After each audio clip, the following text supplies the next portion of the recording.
જે આપણે 2019ના સૌરાષ્ટ્ર યુનિવર્સિટીના બીએડ સેમેસ્ટર 3 અંતર્ગત જે સાયન્સ કન્ટેન્ટ એટલે કે વિજ્ઞાન કન્ટેન્ટના પેપર સોલ્યુશનની વાત કરવાની છે. તો સાયન્સ કન્ટેન્ટ એટલે તમારું આવશે ધોરણ 9. તો 9 અંતર્ગત જે કન્ટેન્ટનો સમાવેશ થાય છે એવું સૌરાષ્ટ્ર યુનિવર્સિટીમાં પૂછાયેલું પેપરનું સોલ્યુશન. તો આ સોલ્યુશનની ક્રેડિટ આપી છે જે ધોરાજીથી બિલોંગ કરે છે હિરોપરા હિનાબેન, જેને સરસ મજાનું સોલ્યુશન કરીને આપણને આપેલું છે. કદાચ જવાબ ટૂંકમાં હશે તો એની આપણે ચર્ચા કરીશું. કઈ રીતે પ્રશ્ન લખવો, કેવી રીતે પ્રેઝન્ટેશન કરવું તેની પણ ચર્ચા કરીશું અને આપણે સંપૂર્ણ સોલ્યુશન જોશું. 2019 વિજ્ઞાન કન્ટેન્ટ બીએડ સેમ 3. તો જોશી સરના જય શ્રી કૃષ્ણ. પ્રશ્ન 1.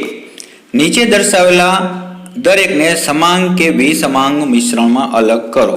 તો ટૂંક જવાબી પ્રશ્ન છે એટલે તમારે ખાસ પ્રશ્ન એક લીટી લખવી પડે તો લખવાનો, ઉત્તર એવું ઉત્તર કરીને લખી દેવાનું. આ સોલ્યુશનમાં નથી તેમ છતાં તમને જે કંઈ નોંધ હોય એ સોલ્યુશન છે. સ્વાભાવિક છે કે ઝડપથી આપણને જે મદદ મળી રહે એના માટે લખેલું હોય ને ટૂંકવાણમાં પણ લખેલું હોય. પણ આપણે પ્રેઝન્ટેશનમાં તમારે સમય ઘણો બધો વધશે તો પ્રેઝન્ટેશનમાં જરા પણ આળસ કરવી નહીં અને બને ત્યાં સુધી શક્ય ત્યાં સુધી આકૃતિ દ્વારા પ્રેઝન્ટેશન કરવું. એટલે કે માનો કે આવું સમાંગ કે વિસમાંગ મિશ્રણમાં અલગ કરવાની વાત છે તો આ રીતે જે દર્શાવેલું છે એ રીતે જે સમાંગ અને વિસમાંગ મિશ્રણ છે એ અલગ અલગ પોઈન્ટ હાઇલાઇટ કરી દેવાના. બની શકે તો આકૃતિ દ્વારા પણ તમે પ્રેઝન્ટેશન કરી શકો છો. તો સોડા વોટર, હવા, જમીન, વિનેગર. તો જેમાં સમાંગ મિશ્રણ સોડા વોટર, હવા અને વિનેગર અને વિસમાંગ મિશ્રણ છે જમીન. ચાલો બીજો પ્રશ્ન છે જે થોમ્સનના પરમાણુ નમૂનાની મર્યાદા લખો. તો ઉત્તર કરીને ખાસ કરીને મર્યાદા, મહત્વ કંઈ પણ પૂછાય હેતુઓ ત્યારે અલગ અલગ પોઈન્ટમાં જેનો ફાયદો તમે તમારી સમક્ષ જોઈ શકો છો. ઉપર પણ લીટી છોડી શકો, નીચે પણ લીટી છોડી શકો.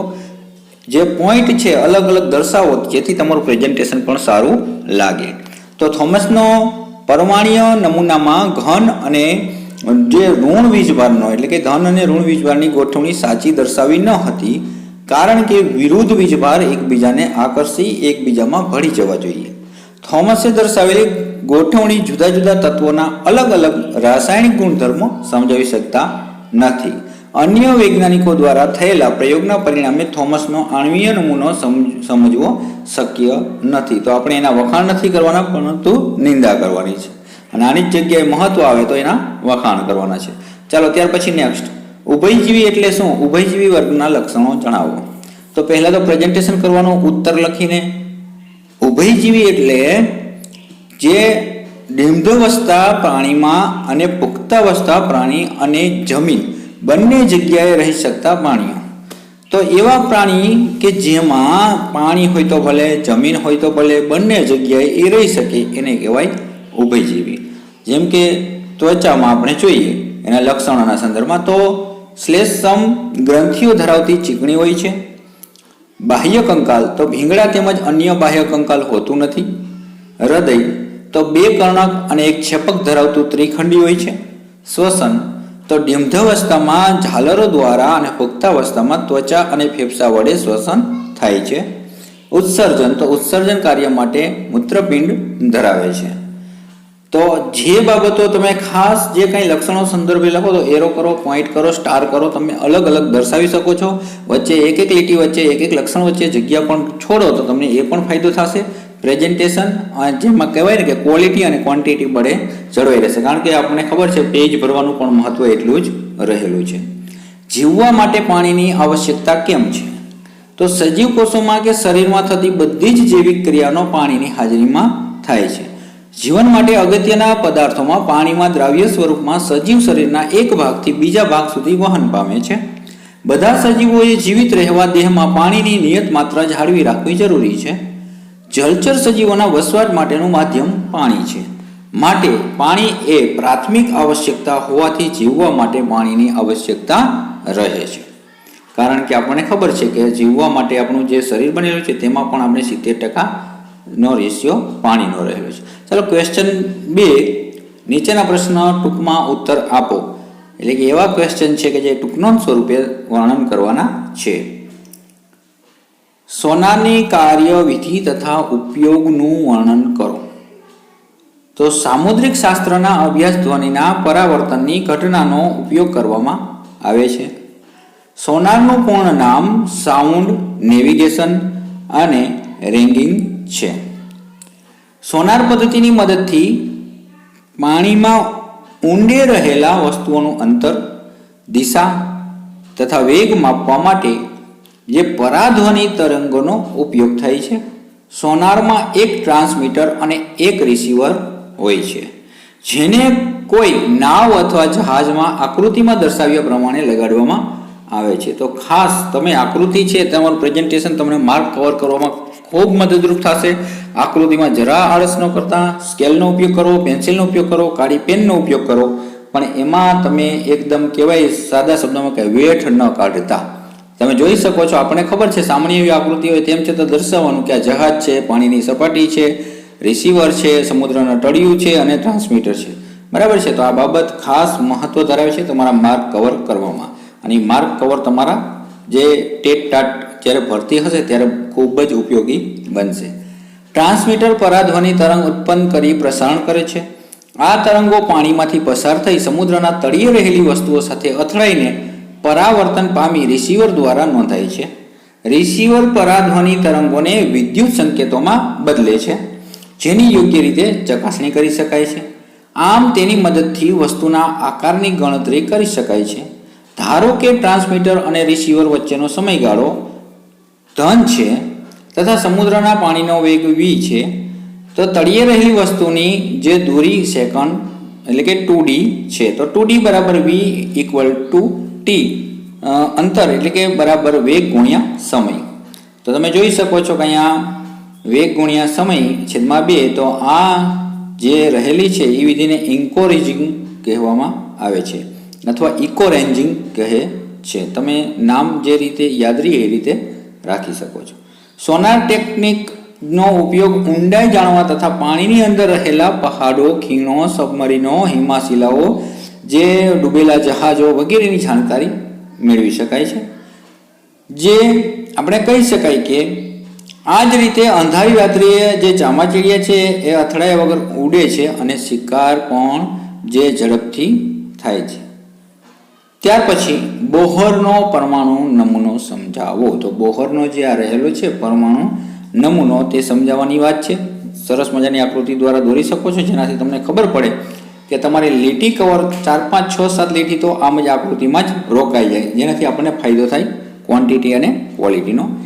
n કક્ષા n બરાબર 4, m કક્ષા n બરાબર 3, l કક્ષા n બરાબર 2, k કક્ષા n બરાબર 1 અને વચ્ચે છે કેન્દ્ર. તો પરમાણુમાં ઇલેક્ટ્રોનિકની સ્વતંત્ર કક્ષાઓ તરીકે ઓળખાતી અમુક ચોક્કસ કક્ષાઓને જે આપણે કહી શકાય કે જે માન્ય કક્ષા તરીકે ગણવામાં આવે છે. સ્વતંત્ર કક્ષાઓમાં પરિભ્રમણ દરમિયાન ઇલેક્ટ્રોનિક જે વિકર્ણ સ્વરૂપે ઉર્જા મુક્ત કરતા નથી. આ કક્ષાએ અથવા કોષને ઉર્જા સ્તર તરીકે ઓળખવામાં આવે છે, જે k, l, m, n અક્ષરો દ્વારા અથવા n બરાબર 1, 2, 3, 4 અનંત સુધી જે સંખ્યા વડે દર્શાવવામાં આવે છે.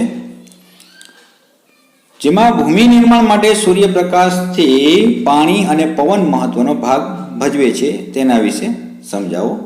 તો સૂર્યની ઉષ્માથી દિવસે ગરમ થતા પથ્થરોનું વિસ્તરણ થાય છે અને રાત્રિ દરમિયાન ઠંડા સંકોચન પામે છે.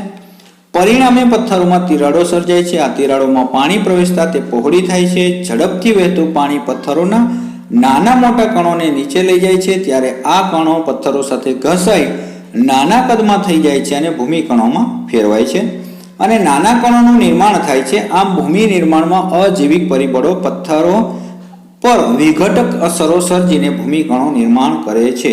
તો આપણે જોઈ શકીએ છીએ કે આમાં પણ તમે આકૃતિ દોરવી હોય તો તમારી રીતે મૌલિકતાથી આકૃતિ દોરી શકો, જેનાથી તમને ફાયદો થશે. કુદરતમાં કાર્બન ચક્રની નામ નિર્દેશનવાળી આકૃતિ દોરી સમજાવો. તો સરસ મજાની જે કાર્બન ચક્રની આકૃતિ તમે જોઈ શકો છો. વાતાવરણમાં CO2 પ્રકાશ સંશ્લેષણની ક્રિયા છે, કાર્બનિક સંયોજન એટલે કે વનસ્પતિ સાથે છે, કાર્બનિક સંયોજન પ્રાણી સાથે, અને શ્વસન જે છે એ વિઘટનની પ્રક્રિયા, અને પાણીમાં કાર્બોનેટ, કોલસો, કાર્બોનેટ અને લાઇમસ્ટોન. તો આ જે બાબત તમે આકૃતિ એટલી લાંબી દોરો કે તમારું અડધું પેજ તો આકૃતિમાં જ રોકાઈ જાય, બરાબર છે. એટલે આ એક તમને એક કહું છું કે તમારો પેજ, ઘણા બધાને એમ કે પેજ કેમ ભરવા, તો તમે જોઈ શકો છો, સારું પણ લાગે, લીટી પણ છોડી શકો, અને તમે એક એક મુદ્દો આવી રીતે અલગ અલગ લખો તો એ બાબત બહુ સારી કહેવાય. એમાં તમે જગ્યા વધારાની છોડી ન કહેવાય. પૃથ્વી પર કાર્બન ઘણા વિવિધ સ્વરૂપમાં મળી આવે છે. હીરો અને ગ્રેફાઇટ મૂળભૂત સ્વરૂપે જોવા મળે છે. વાતાવરણમાં કાર્બન ડાયોક્સાઇડ સ્વરૂપે, જ્યારે મૃદાવરણમાં વિવિધ પ્રકારના ખનિજોમાં કાર્બોનેટ અને બાયોકાર્બોનેટ તરીકે કાર્બન મળી રહે છે. સજીવમાં કાર્બનનું મહત્વ, તો બધા જ સજીવો કાર્બન આધારિત અણુઓ, કાર્બોદિત, પ્રોટીન, ચરબી, ન્યુક્લિક એસિડ અને વિટામિન છે. વિવિધ પ્રાણીઓનું બાહ્ય કંકાલ અને અંતઃકંકાલ કાર્બોનેટ ક્ષારોનું બનેલું છે. વાતાવરણમાં CO2 નો ઉપયોગ, તો વાતાવરણમાં CO2 ના સંદર્ભમાં ક્લોરોફિલ ધરાવતા બધા જ સજીવો સૂર્યપ્રકાશની હાજરીમાં CO2 નો ઉપયોગ કરી પ્રકાશ સંશ્લેષણની ક્રિયા દ્વારા પોતાનો ખોરાક જાતે બનાવે છે. આ ગ્લુકોઝના અણુ અન્ય પદાર્થોમાં રૂપાંતર પામે છે. વાતાવરણમાં CO2 નો ઉમેરો, તો શ્વસનની જે ક્રિયામાં O2 નો ઉપયોગ કરીને કે કર્યા વગર જે ગ્લુકોઝ અને CO2 ઉત્પન્ન થાય છે. દહનની ક્રિયા માટે, જેમાં રસોઈ માટે, ઉષ્મા મેળવવા, પરિવહન માટે અને ઉદ્યોગોમાં બળતણનો ઉપયોગ થાય છે, જેના દ્વારા ઉત્પન્ન થતો CO2 વાતાવરણમાં ભળે છે. જ્યારથી ઔદ્યોગિક ક્રાંતિ થઈ અને મોટા પ્રમાણમાં અસ્થિ બળતણના ઉપયોગ સાથે વાતાવરણમાં CO2 ની ટકાવારી બ્રહ્મણા પ્રમાણમાં વધી છે, 2 ગણો વધારો થયો છે. આમ કાર્બનનું વિવિધ ભૌતિક તેમજ જૈવિક ક્રિયાઓ દ્વારા પુનઃ ચક્રીયકરણ થાય છે. ખાસ કરીને પ્રસ્તાવના અને ઉપસહાર મોટા ક્વેશ્ચનમાં તમે લખી શકો છો. 2-3 લીટી તો 2-3 લીટી પણ અચૂક લખજો. વનસ્પતિ કોષ અને પ્રાણી કોષનો તફાવત. હવે યાદ રાખજો કે કોઈ પણ બાબત આવે જેમાં ભેદ હોય, તફાવત હોય, ત્યારે ખાસ કરીને તફાવત સ્વરૂપે જ લખવું. તો વનસ્પતિ કોષ એક બાજુ પ્રાણી કોષ, તેમાં હરિત કણ હોય છે, તેમાં હરિત કણનો અભાવ હોય છે. પ્રાણી કોષમાં, વનસ્પતિ કોષમાં તારા કેન્દ્રનો અભાવ હોય છે, જ્યારે પ્રાણી કોષમાં તારા કેન્દ્ર હોય છે. વનસ્પતિ કોષમાં કોષ દિવાલ હોય છે, જેમાં પ્રાણી કોષમાં કોષ દિવાલ ન હોય. વનસ્પતિ કોષમાં રસધાની મોટા કદની હોય છે, જેમાં પ્રાણી કોષમાં રસધાની નાના કદની હોય છે. હવે ક્વેશ્ચન 3, એટલે કે એવા પ્રશ્નો કે જેના માર્ક તમને કપાય, પરંતુ મેથ્સ સાયન્સમાં એટલું સારું છે કે તમે માર્ક મોટા ક્વેશ્ચનમાં પણ કવર કરી શકો છો. તો તેના માટે તમારે પ્રેઝન્ટેશન, એટલે કે ક્વોન્ટિટી અને ક્વોલિટી બંને જાળવવું પડશે. બને ત્યાં સુધી સંભાવનામાં તમે આન્સર લખો, તો પ્રશ્ન લખવામાં આળસ ન કરતા. આ એક મારું સજેશન છે. બાકી ડાયરેક્ટ જવાબ લખો તો પણ કોઈ તમને ફરજિયાત એવું નથી ક્વેશ્ચન લખવો, પણ લખો તો વધારે સારું. 8000 kg દ્રવ્યમાન ધરાવતું રેલવે એન્જિન 2000 kg દ્રવ્યમાન ધરાવતા તેના 5 ડબ્બાઓને પાટા પર સમક્ષિતિજ દિશામાં મળે છે. જો એન્જિન 40000 ન્યૂટન બળ લાગતું હોય તથા પાટા દ્વારા 5000 ન્યૂટન ઘર્ષણ બળ લાગતું હોય તો ચોખ્ખું પ્રવેગી બળ અને ટ્રેનનો પ્રવેગ શોધો. તો રેલવે એન્જિન અને 5 ડબ્બાઓનું કુલ દળ છે, તો જેમાં આપણે કહી શકાય કે 8000 + 5 = 2000 kg, અને આમ આપણને 18000 kg મળે છે. તો 5નું આપણે જોઈએ તો આપણને 18000 kg. તો એન્જિન વડે લાગતું બળ F = 40000, તો ઘર્ષણ બળ બરાબર 5000. તો આપણે જોઈ શકીએ છીએ કે ચોખ્ખું પ્રવેગી બળ બરાબર F - f. તો 40000 - 5000 તો 35000 ન્યૂટન બળ. એટલે આપણે કહી શકાય કે F = ma પરથી ટ્રેનનો પ્રવેગ A બરાબર ચોખ્ખું પ્રવેગી બળ F - f છેદમાં કુલ દળ, એટલે કે m, એટલે 35000 છેદમાં આપણને જે 18000 મળેલા છે એને આપણે જોઈએ તો ભાગીએ તો 1.944 મીટર સ્ક્વેર જે આપણને મળે છે એ આપણો જવાબ છે. અને બને ત્યાં સુધી હાઇલાઇટ કરવામાં આળસ ન કરતા બોક્સ કરજો, તમને વિશ્વાસ હોય તમારા જવાબ પર તો, અને ભૂલ હોય તો તમે કોમેન્ટમાં જણાવજો. એકબીજામાં મિશ્ર થઈ શકે તેવા પ્રવાહીઓને આપણે કેવી રીતે અલગ કરીશું, પ્રયોગ દ્વારા સમજાવો. તમે જોઈ શકો છો આકૃતિ આટલી મસ્ત દોરેલી હોય ને, તમને આમ જ જે બેઠા માર્ક છે જેટલા આપવો હોય એટલા જે છે તો આપી શકે છે, પણ ખાસ તમે આકૃતિ દોરવામાં જરા પણ આળસ ન કરતા બને ત્યાં સુધી પ્રેઝન્ટેશન બહુ સારું રાખજો આકૃતિનું, જેનાથી કદાચ તમારા પેજ ભરવામાં પણ મદદરૂપ બનશે. તમે જોઈ શકો છો થર્મોમીટર, પાણીનો બહાર નીકળવાનો માર્ગ છે, ક્લેમ્પ છે, જળ જે રહેલી છે એ સંઘનિત્ર છે, અને જે એસીટોન અને પાણીનું મિશ્રણ છે, બર્નર છે, આ બધી બાબતો એસીટોન છે. તમે જોઈ શકો છો કઈ રીતે પ્રયોગ આપણે જે રીતે દર્શાવેલો હોય તે તમામ સાધનો આવરી લેવાના હોય છે. હેતુ તો નિસ્યંદન દ્વારા એકબીજામાં મિશ્ર થઈ શકે તેવા બે પ્રવાહીનું અલગીકરણ કરવું. પદાર્થો તમે એ પણ જોઈ શકો છો વચ્ચે વચ્ચે લીટી છોડી તો પણ એ કેટલું સારું લાગે છે. પાણી અને એસીટોન પદ્ધતિમાં નિસ્યંદન જે ફ્લાસ્કમાં મિશ્રણ લઈ તેમાં થર્મોમીટર લગાવો. આકૃતિમાં દર્શાવ્યા મુજબ તેની ગોઠવણી કરી ધીરે ધીરે ગરમ કરો. થર્મોમીટરને જુઓ. એસીટોન બાહ્યમાં રૂપાંતર પામે છે અને પાણીમાં એકત્રિત કરી શકાય છે. અવલોકનમાં એસીટોન અને પાણી એકબીજામાં મિશ્ર થઈ શકે છે તેવા ઉત્કલન બિંદુઓનો પૂરતો તફાવત ધરાવતા પ્રવાહી હોવાથી તેમને ગરમ કરતા અલગ કરી શકાય છે. આના પરથી આપણે નિર્ણય તારવી શકાય તો જેમાં નિસ્યંદન પદ્ધતિ દ્વારા ઉત્કલન બિંદુ વચ્ચે પૂરતો તફાવત હોવાથી બે કે તેથી વધુ પ્રવાહીઓના મિશ્રણમાંથી અલગ કરી શકાય છે. ત્યારબાદનો ક્વેશ્ચન જોઈએ તો માનવ જે કાનની રચના અને તેનું કાર્ય સમજાવો. તો બાહ્યકર્ણ, મધ્યકર્ણ, અંતકર્ણ આ જે જોઈ શકો છો એ રીતે અલગ આપણા કાનની રચનામાં તો કર્ણપલ્લવ છે, જેમાં શ્રવણ નલિકા છે, હથોડી છે, એરણ છે, પેગડું છે. જે કહી શકાય ને કે નાનામાં નાનું હાડકું ક્યાં રહેલું છે તો કાનની અંદર. કર્ણપટલ છે, મધ્યકર્ણનું પોલાણ છે, કંઠનળી છે, કર્ણાવતી અથવા સંખિકા છે, કર્ણચેતાઓ અને શ્રવણ તંતુઓ. તો તમે ખાસ બને ત્યાં સુધી આ હાઇલાઇટ કરજો, પેન્સિલનો ઉપયોગ કરજો, બ્લેક પેનનો ઉપયોગ કરજો અને આ રીતે તમે માનવ કાનની રચના અને કાર્યની વાત કરજો. તો માનવ કાનના 3 ભાગમાં વહેંચાયેલું બાહ્ય, મધ્ય અને અંતકર્ણ. બાહ્યકર્ણ એટલે કે કર્ણપલ્લવ કહે છે. કર્ણપલ્લવ બાહ્ય ધ્વનિને એકત્રિત કરે છે. આ ધ્વનિને છેડે રહેલા પાતળા પડદા સુધી પહોંચે છે અને આ પડદાને કર્ણપટલ કહે છે.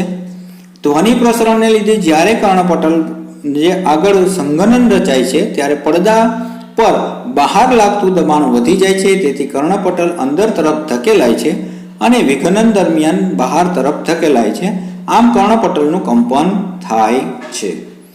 મધ્યકર્ણની વાત કરીએ તો કર્ણપટલના જે કંપનો અતિ સૂક્ષ્મ હોય છે, જે મધ્યકર્ણમાં આવેલા 3 હાડકા હથોડી, એરણ અને પેગડું દ્વારા પ્રવર્તિત કરે છે.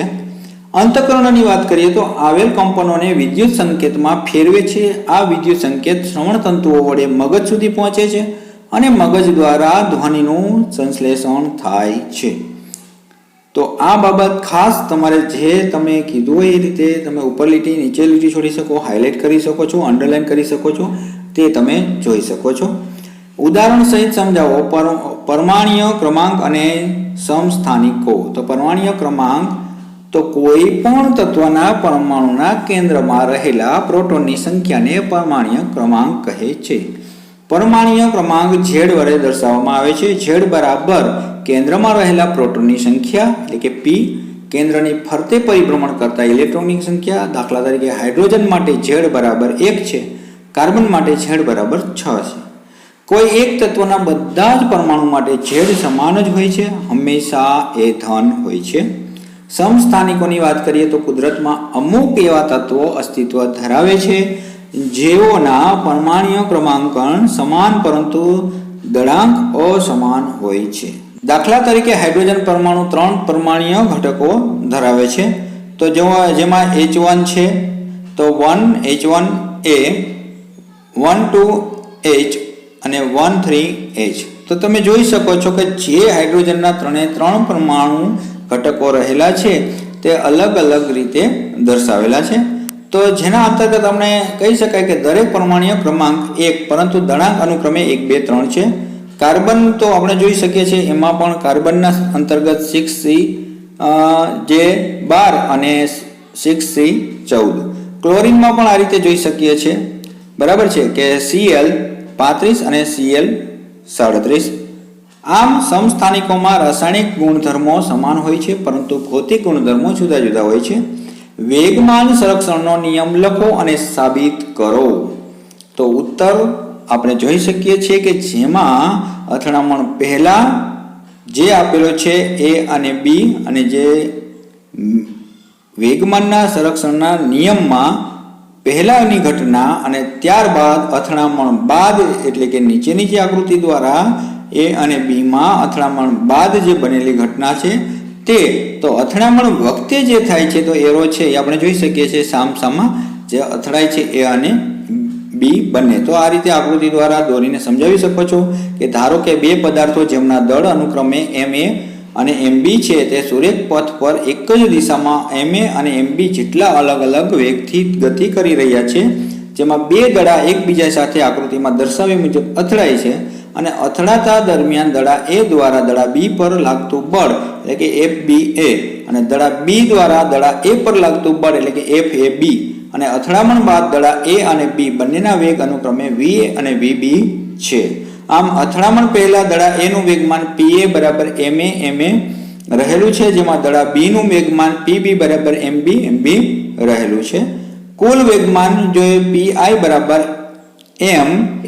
MA પ્લસ MB તો આપણે જોતા અથડામણ પછી બને છે કે જેમાં દડા A નું વેગમાન PA બરાબર MA અને દડા B નું વેગમાનનું જોઈએ તો PB બરાબર MA આમ કુલ વેગમાન PI બરાબર MA પ્લસ MA આ રીતે બીજું સમીકરણ રચાય છે.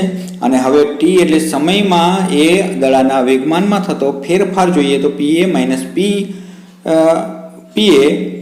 P1 બરાબર તો આમ MA માઇનસ MA આમ A ના દડાના વેગમાનમાં થતો ફેરફારનો સમય દર તો આપણું ત્રીજું સમીકરણ રચાય MA માઇનસ MA છેદમાં T. તો ન્યૂટનની ગતિના બીજા નિયમ અનુસાર A દડા પરથી B દ્વારા લાગતું બળ FAB બરાબર MA માઇનસ MA છેદમાં T.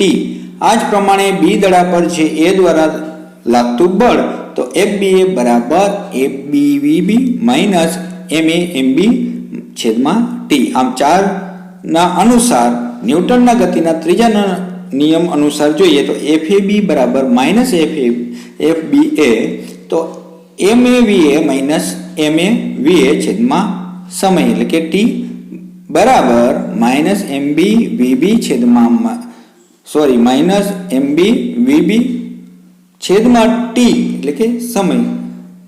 આમ તેથી બનશે MA માઇનસ MA બરાબર MB માઇનસ MBVB.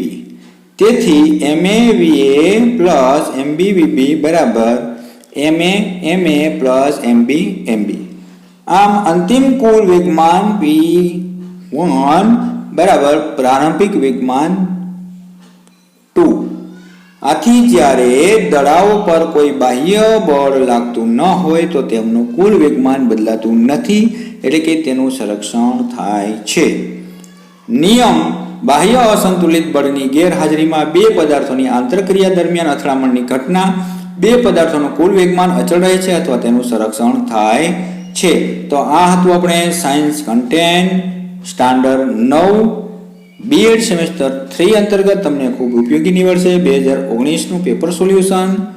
તો વિડીયો સારો લાગ્યો હોય તો શેર કરજો, સબસ્ક્રાઇબ કરજો અને કંઈ ભૂલ હોય તો કહેજો. લગભગ તો કંઈ ભૂલ નહીં હોય, છતાં પણ કંઈ ભૂલ તમને દેખાય તો જાણ અચૂક કરજો.